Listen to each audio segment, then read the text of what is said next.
Hello everyone, আসসালামু আলাইকুম। Welcome to my channel. কেমন আছেন সবাই? আলহামদুলিল্লাহ আমরা ভালো আছি। আজকে আরেকটি নতুন রেসিপি নিয়ে আপনাদের কাছে হাজির হয়েছে। আমার আজকের রেসিপি হচ্ছে লাউয়ের মোরাব্বা রেসিপি। তো এই রেসিপিটা আপনাদের সাথে আমি শেয়ার করব। তো দেখতে থাকুন আমার রেসিপি আপনাদের কেমন লাগতেছে সেটা অবশ্যই কমেন্ট করে জানাবেন। যদি ভালো লাগে অবশ্যই একটা লাইক দিবেন, পাশে থাকবেন, সাপোর্ট করবেন। তো আজকে আমি আপনাদেরকে লাউয়ের রেসিপি করে দেখাবো। এটা অবশ্যই আমাদের গ্রাম বাংলার সবাই কম বেশি সবাই জানে, তারপরেও আমি শেয়ার করতেছি যারা নতুন রাঁধুনি আছে তারা যাতে শিখতে পারে। হয়তো অনেকেই কোনো কিছু রান্না করতে গেলে আমরা অনলাইনে সার্চ করি, তো এটা কীভাবে রান্না করবো সেটা দেখি হাজারবার জানার পরেও তারপরেও দেখার চেষ্টা করি আমরা এটা কিভাবে রান্না করলে অনেক মজা হবে, সবাই প্রশংসা করবে, ভালো লাগবে। তো সেই জন্য আমার এই রেসিপিটা আজকে দেওয়া। তো আমার এই রেসিপি করার জন্য আমি একটা ছোট লাউ নিয়ে নিয়েছি। ছোট লাউয়ের আমি এই যে মাঝখানে যে বিচির অংশ থাকে সেটা আমি কেটে ফেলে দিচ্ছি, যাতে আমার এই মোরাব্বাটা যাতে টক না হয়। তো আপনারাও ট্রাই করবেন এটা ফেলে দিতে। অবশ্যই এটা শুদ্ধ রান্না করা যায়, রান্না করলে হয় কি একটু টক হয়, তো সেই জন্য এটা আমি রাখতে চাচ্ছি না। তো আজকে আমি এটা আপনাদেরকে কিভাবে সুস্বাদু করে রান্না করে খেতে হয় সেটা আপনাদের আমি শেয়ার করব। তো এখন আমি লাউটা সুন্দর করে কেটে এখন মাঝখান থেকে বিচি ফেলে সুন্দর করে ক্লিন করে নিয়েছি। এখন এটা চামড়া শুদ্ধ আমি চড়িয়ে নিচ্ছি, ক্লিন করে নিচ্ছি। আপনারা অবশ্যই স্ক্রিনে দেখতেছেন, আপনারাও এইভাবে চামড়াগুলো চিলি ফেলবেন। এখন চামড়াটা ফেলে দেওয়ার পর আমি এটা একটা পেঁয়াজের গ্লিটার আছে না, অনেকে সেটা পেঁয়াজের ঘষণি বলে, অনেকে অনেক রকম বলে, এটা আমি গ্লিটার বলি। তো এখন সেটা দিয়ে আমি এটা একটু সাইজ মতো কেটে নিব। অনেকে দা দিয়ে ছোটো ছোটো করে কুচি কুচি করে কেটে নেয়, কিন্তু আমি সেটা পছন্দ করি না, সেটা সুন্দর হয় না দেখতে। সেই জন্য আমি এভাবে কেটে নেওয়ার চেষ্টা করতেছি। আপনারাও অবশ্যই আপনাদের পছন্দ অনুযায়ী কাটা দিয়ে কাটবেন। আমার এটা পছন্দ, সেই জন্য আমি এটা দিয়ে কাটতেছি। আপনাদের দা দিয়ে যদি ভালো লাগে কেটে, যার যেরকম শেপ ভালো লাগে সেরকম শেপ করে কেটে রান্না করতে পারবেন, কোনো প্রবলেম নেই। আপনাদের সাথে কথা বলতে বলতে আমার হাতের কাজ পুরোপুরি শেষ হয়ে গেছে, এখন শেষের পথে। তো এখন আমি রান্নার জন্য চলে যাব।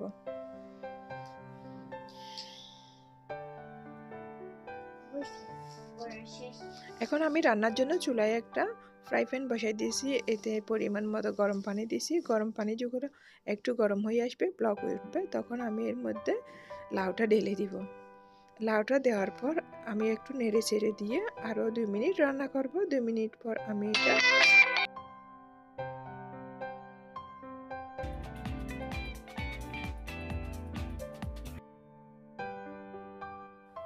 এখন পানিতে ব্লক উঠে আসছে, এর মধ্যে আমি এই যে কুড়িয়ে রাখা লাউটা দিয়ে দিব।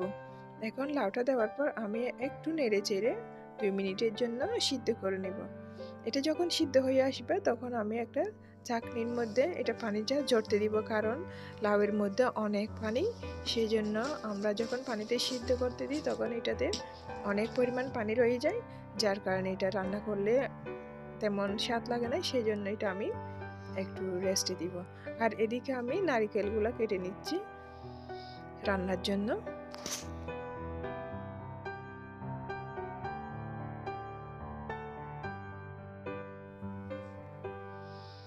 এখন আমি লাউটাকে একটা চাকনির মধ্যে ঢেলে দিচ্ছি। এটা এখন পারফেক্ট হয়েছে, আপনারা অবশ্যই স্ক্রিনে দেখতেছেন, অনেক সুন্দর লাগতেছে। এটা কি লাউ নাকি অন্য কিছু নাকি মোরাব্বা সেটাই তো বোঝা যাচ্ছে না। তো এটা অনেক সুন্দর লাগতেছে, এটা দেখতে যেরকম সুন্দর হয়েছে খেতেও মাশাআল্লাহ অনেক মজা হয়েছে। আপনারা অবশ্যই বাসায় ট্রাই করবেন, অবশ্যই অনেক মজা হবে, সুন্দর হবে। এটা আমি 5 মিনিট এখানে পানি ঝরতে দিছি। 5 মিনিট পর আমি আবার ফিরে এসেছি। চুলায় আমি 1 কেজি পরিমাণ দুধ দিছি। এখন এর মধ্যে আমি দিয়ে দিব লবণ, পরিমাণ মতো লবণ, যতটুকু পরিমাণ দরকার ঠিক ততটুকু অনুযায়ী লবণ দিবেন। অতিরিক্ত লবণ দিলে এটা খেতে ভালো লাগে না। তো এটা অনেকে গুড় দিয়ে রান্না করে, অনেকে চিনি দিয়ে রান্না করে। আমি এটা আজকে চিনি দিয়ে রান্না করব। তো এখন আমি এর মধ্যে পরিমাণ মতো চিনি দিয়ে দিচ্ছি।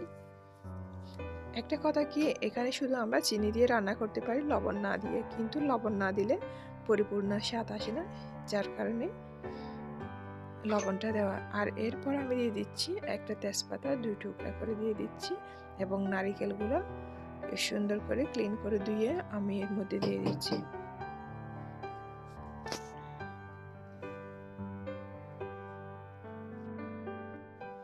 এখন নারিকেলটা দেওয়ার পর যখন আমি আরো 2 মিনিট অপেক্ষা করব, যখন ব্লক উঠে আসবে, দুধটা একটু সিদ্ধ হয়ে উঠে আসবে, তখন এই পর্যায়ে আমি এই যে মোরাব্বাটা আমি রাখছি, পানি ঝরতে দিয়েছি, সেটা দিয়ে দিব। এখন ব্লক উঠে আসছে, আমি এর মধ্যে মোরাব্বাটা আস্তে আস্তে দিয়ে দিব।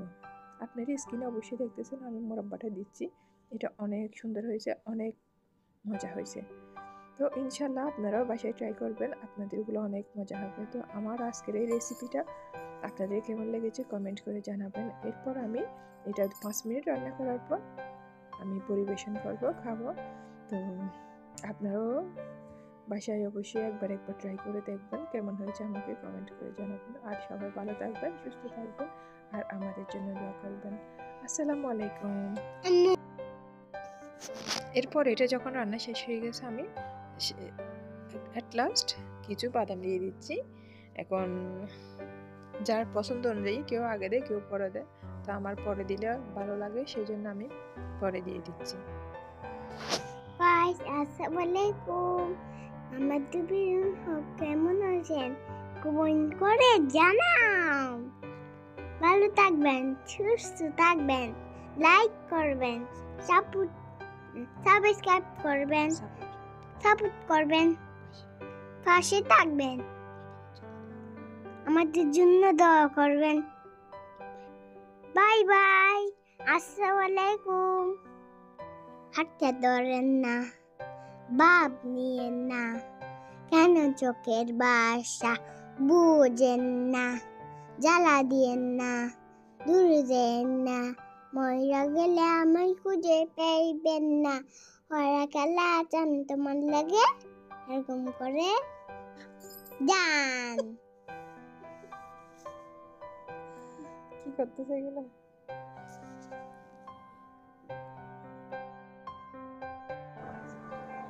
হ্যালো গাইস, আমাদের ভিডিও